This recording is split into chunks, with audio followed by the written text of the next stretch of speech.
pero ang daming nabiktima. Isa ka ba dun? Kasi ako, isa ako dun. Sana magustuhan nyo to. Gustuhan nyo to lang ginawa ko. Araw-araw iniisip ko kung may pag-asa ba ako sa'yo. Dahil sa tuwing magkausap tayo, abot tayo nga mga ngiti ko. Ngiti na tipong kahit si Juan Luna, hindi kayang ipinta ang mga ito. O kahit sino pang mga sikat na pintor. Dahil ikaw lang. Ikaw lang ang may kakayahang magpinta ng mga ngiting to sa labi ko. Halos abutin na tayo ng sikat ng araw sa tagal nating magkwentuhan.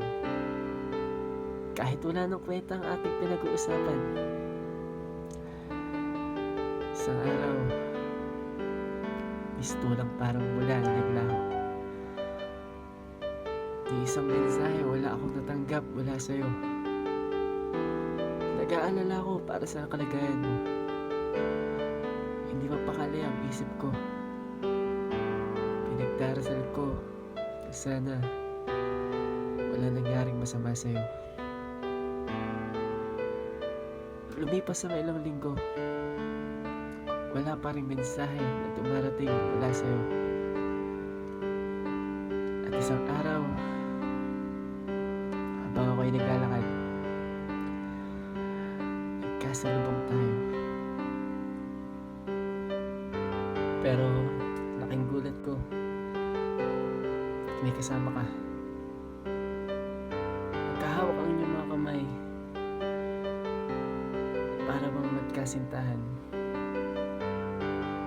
Namukhaan ko yung lalaking kasama mo. Siya yung lalaking sabi mo,